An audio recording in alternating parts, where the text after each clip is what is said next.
just received confirmed reports that India has attacked civilian targets, including a mosque and residential accommodation on 5 locations in Pakistan. And as per the initial reports, there are casualties, including women and children. The detailed damage assessment is being done, and Pakistan has a right to respond. Pakistan will respond. As I've said before, we had an apprehension that India will attack. Pakistan has never struck first, but we have the right to self-defense. And the way civilians have been targeted, and I have pictures and images of women and children who are badly injured in hospital. So civilian localities, accommodations, and a mosque which has been attacked. There were no terrorist camps. I myself took foreign journalists and local journalists to an area near the line of control where India had alleged that there are terrorist camps. You see, we are the frontline state against terrorists. How can we... I'm just going to pick up on a couple of points, Mr. Atul Tarar. You said that you've already received images of women and children who have been injured. This attack took place roughly about an hour or so ago. Will you be taking international and local journalists to the sites? Because in the past, when Pakistan has made such claims, they haven't allowed any journalists... I'll stop you right there. I had planned to take them tomorrow morning. We had a plane ready. We had reached out to journalists. We had a confirmed itinerary, a confirmed plan to go to Bahawalpur tomorrow. And I was supposed to fly to Bahawalpur at 7 a.m. in the morning. And at around right after midnight, India has carried out these attacks. So we were going to Muridke, we were going to Bahawalpur, and we were taking 35 journalists with us, including foreign and local journalists. So I was just preparing for the visit tomorrow. As I had visited the LOC, we were going to Bahawalpur, and we had to visit this exact place. And the journalists were already ready for the journey. So I think this has been a very, very, I think, unfortunate step by India. We condemn it. We are responding. But to target civilian population, it's extremely unfortunate. Just to point out, Minister, the Indian armed forces say that altogether 9 sites have been targeted, that they haven't hit any Pakistani military facilities. These are terrorist camps that they are hitting. Let me make it very clear. There are no terrorist camps in Pakistan. Pakistan is a victim of terrorism. We are fighting the terrorists in our western regions, on our western borders. We are the frontline state against terrorism. We've laid down 90,000 lives in this war against terrorism. India, on the other hand, when we had the Jafar Express hijacking, an intense hijacking incident, India did not even condemn it, let alone express some concern about that incident. So India has been sponsoring terrorism by assassinating Sikhs in US, in Canada, in Australia. We captured a spy by the name of Kulbhushan Yadav, who's a commissioned naval officer. Can I just point out to you, on my program just a week ago, your Defence Minister, Khwaja Asif, admitted that Pakistan has for decades had a policy of funding, backing and using terrorist groups as proxies in the country. In fact, in 2018, President Donald Trump cut military aid to Pakistan because he accused Pakistan of playing a double game. So when you say there are no terrorist camps in Pakistan, that is going against what General Pervez Musharraf has said, what Benazir Bhutto has said, what your defence minister said just a week ago. In fact, what Bilawal Bhutto said to me a few days ago, he said that terrorism and funding and backing terrorist organisations has been and was part of Pakistan's history. Post 9/11, let's talk about post 9/11 scenario. And let me be very clear. Post 9/11, Pakistan was the frontline state, and we still are the frontline state in eliminating terrorism. You see, when we are the guarantors of world peace, because we are a wall between the terrorists and the rest of the world. I would like to invite you to Pakistan to come and see the circumstances. I have been to Pakistan, sir, and we know that Osama bin Laden was also discovered in Abbottabad in Pakistan. So these accusations on Pakistan, including your defence minister making the admission, is there, and that is why part of the reason... What the defence minister was referring to, I think he's been misinterpreted. You see, there was a Soviet invasion back in the 80s, and obviously We were countering the Soviet invasion. At that point in time, that's part of history. And we were allies of the US. So post 9/11, the scenario changed completely. And Pakistan made a lot of sacrifices. Pakistan is still laying down lives against terrorists. Even today in Balochistan, there was a terrorist attack. We lost 7 soldiers. So you see, Pakistani politicians, Pakistani soldiers, Pakistani officers, Pakistani military, Pakistani police, they've been giving numerous sacrifices. So there's no question at all, madam, of having terrorist camps in Pakistan. Well, that contradicts Western intelligence, the State Department. There have been many, but I just want to focus you on this particular incident, sir. How will Pakistan now respond? You see, let me just conclude the previous argument by saying that when we captured this wanted terrorist on the Afghan border, President Trump, in his State of the Union address, actually appreciated Pakistan's efforts in the war against terrorism and how Pakistan is dealing with these terrorists, how we are capturing them, how we are going after them, how they are being eliminated. Up until a few years ago, sir, Pakistan was on a grey list of states sponsoring of terrorism just a few years ago. So I know you want to take this back to the 1980s, but the point is that this is something that Pakistan has long been accused of, and that's why India has pointed the finger of blame on Pakistan for the Pahalgam attack. India should have gotten its own house in order. You see, after the intense hijacking of the Jafar Express, we had terrorists appearing on Indian media, giving interviews. The Balochistan Liberation Army, which is a terrorist organization. We had images from the mobile phones of the terrorists being shown on the Indian media. Pakistani media did not have those images. So you see, the fight that we are fighting is not only for us, it's for the rest of the world. As far as the current situation is ongoing, we are responding. We've shot down, as per initial reports, we've shot down 2 Indian planes. And obviously, India is the aggressor, provocator. They've attacked civilian areas. There were no terrorist camps, and I can vouch for that because we were going there tomorrow, and we will respond because we have the right to self-defense. I just wonder, Minister, how will you now respond? Because if you're saying that you're going to respond, the Prime Minister tonight of Pakistan says there will be a response. What will a response from Pakistan look like? The response is already ongoing. I'm afraid I cannot share operational details. But what I can tell you is that as per initial reports, we've shot down 2 Indian planes, and we are responding to Indian aggression right now as we speak.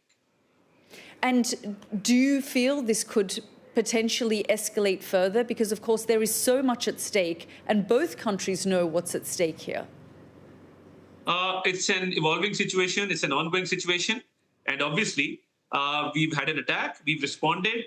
But as I had said before, in many interviews, and I came that night saying that we had an apprehension that India would attack, we always said that India will be the aggressor without evidence. You see, we offered an investigation into the Pahalgam whole episode. We were the ones who said that our hands are clean. We want an investigation, a fair and transparent investigation. But you see, India, without any evidence, has targeted civilians, women and children. India had no right to do that. So we now have a right. We're still in the fog of war, sir. So, we don't have evidence of that. We're still waiting for information to emerge. I know you're telling me this, but we don't have clarity. I will send you images. I will appreciate if you can run those images on your television. Yes, once we've verified any images that come through, because, of course, we are still in the fog of war. There is still information coming through. I'm sure, it is the dead of these night. images are being received from hospitals in Bahawalpur. And as a Minister for Information, I occupy a seat of responsibility. I've taken an oath, and I will give you correct and verified information, which you can also verify from your independent sources. And can you understand, Minister, why India would point the finger of blame on Pakistan for what happened in Pahalgam on the 22nd of April, because of the long accusations against Pakistan for backing and funding and giving sanctuary to terrorist organizations, including Lashkar-e-Taiba. And this group, the Resistance Front, is believed to be a splinter group of Lashkar-e-Taiba, and they are the ones who claimed responsibility for what happened on the 22nd of April in Kashmir. You see, Pakistan is fighting this war against terrorism and no group has claimed any responsibility. And this area is a good 200 kilometers from the Pakistani line of control, this Pahalgam area. And you see the FIR, the first information report by the Pahalgam, was registered within 10 minutes of the incident. The police arrived after 1 hour 30 minutes. And when the victims were bleeding, I saw a video of one of the sisters of the victim saying that her brother was bleeding and nobody came for 1.5 hours. India has no evidence whatsoever to link Pakistan to this incident. But India has attacked civilians, women and children today without any justifiable cause. And because we have the right to self-defense, we will defend our country. We will respond because India ran away from the investigation. When our Prime Minister offered an investigation into the matter, then why run away? We even offered to the friendly countries like the United Kingdom to join in the investigation. We told the international community that an investigation will reveal the facts, but I think it's the right-wing BJP, which is against the Muslims, against the Sikhs, which has persecuted minorities, and they wanted a reason to attack Pakistan, and without any evidence, they have done so. But Pakistanis, we have a high morale, and we will respond back to Indian aggression, and the response is ongoing at this point in time.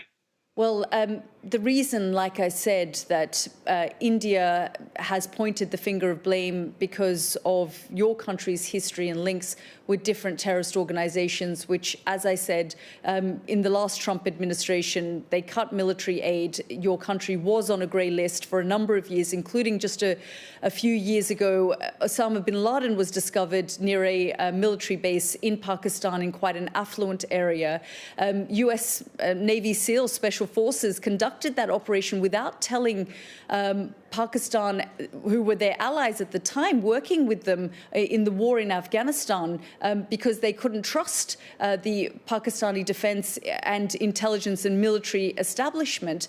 And so because of Pakistan's reputation in this area, that is why Indian officials have said, based on the information they have, they've pointed the finger of blame on Pakistan because the Resistance Front, a splinter organization linked to Lashkar-e-Taiba, which is linked to the ISI in Pakistan, is believed to be behind this attack. I deny these allegations completely, and I don't agree with your view, because we in Pakistan, our 4 generations have fought terrorists. Even now in Balochistan, in Khyber Pakhtunkhwa, we are fighting terrorists day and night. Our western region, our western borders, all over, Pakistan is facing terrorist attacks every second week.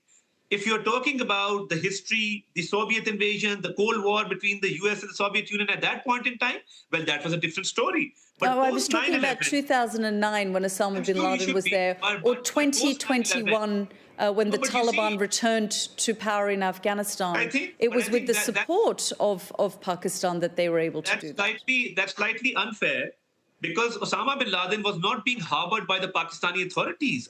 They were near a military base. I mean, you have very strong intelligence. No, that was very far away from the site where he was recovered. The point is that without Pakistani intelligence, right now, these ongoing operations, they would probably fail. And I think President Donald Trump has made himself very clear in the State of the Union address when he has thanked Pakistan for their efforts in the war against terrorism, for capturing wanted terrorists, and for the good fight that we are fighting, not only for ourselves, but for the whole world. So no other country has to its credit 90,000 lives. Politicians, military men, police, we've laid down 90,000 lives in this war on terror, and this war still continues. So I think India's allegations are ill-founded. They have no evidence. And when we offered an investigation into the matter, then India ran away from that investigation and resorted to these attacks. Mr. Tarar, I mean, the world is waiting to hear and see how Pakistan responds and whether this situation escalates further. India says justice has been served. They accuse you of being behind the Pahalgam attack, and they say they have responded. Do you believe now a line can be drawn in the sand? I think India will now face Pakistan's very fierce response, because we are never the aggressors. And regarding Pahalgam, as I said, the Indians are questioning their own government, that they have no evidence, they have no facts, and they ran away from the investigation, which Pakistan had offered. and they attacked our civilians. They attacked our mosque today. They attacked 5 localities. Pakistan will now respond and respond very, very effectively. Make no mistake, because our desire for peace should not be mistaken for our weakness. And what about India harboring terrorists, assassinating Sikhs in US, in Canada, in Australia? And when we captured their spy, Kulbhushan Yadav, we have numerous incidents where India is involved in targeting Pakistani localities, and they have been involved in terrorism, not only in Pakistan, but in many countries around the world. So I completely deny what you're saying. Minister, what do you expect from the international community? Do you expect President Trump to step in, intervene? Do you expect the UK government to try and de-escalate the situation? You see, absolutely, people will be concerned about the situation, and countries around the world have expressed their concern. But our diplomatic efforts, we've presented our case to all friendly countries. Our Prime Minister had a telephonic conversation a few days back with Marco Rubio.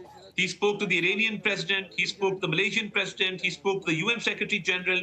He met the ambassadors of United Kingdom. He met the ambassador of Saudi Arabia, United Arab Emirates, Kuwait, Turkey, China.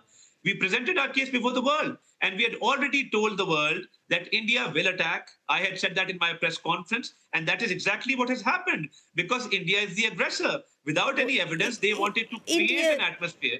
India says it's altogether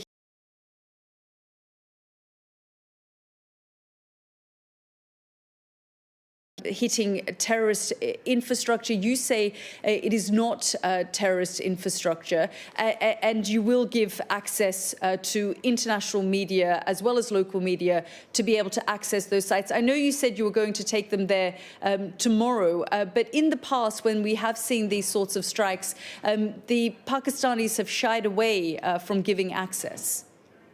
You see, when I took foreign and local journalists to a village near the LOC, and tomorrow morning, I was planning to take them to Bahawalpur, to Muridke, to show the exact place where these strikes have occurred, to show them that the local population is living there. Our women, children, our civilians are living there. But I think we totally deny India's allegations regarding terrorists. We have complete evidence that women and children have been targeted. There are civilian casualties in this, and we will bring this evidence to the foreign media, to the local media, because there were no terrorist camps at all. And I can vouch for that, and I completely deny these allegations. There are no terrorist camps, no terrorists were being harbored. These were civilian populations. There was a mosque, there were locals living there, and their accommodations have been targeted, which is very, very unfortunate. We are responding to that. Thank you very much.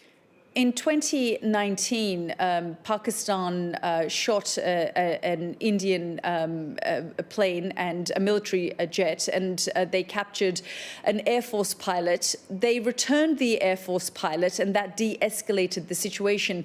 This time round, India has launched the airstrikes not in Pakistani airspace. How do you think the situation might de-escalate now in this situation? I think it's an ongoing situation where they've attacked and we are responding. Let's see how it turns out. Thank you for your time. I'm grateful that you took my question.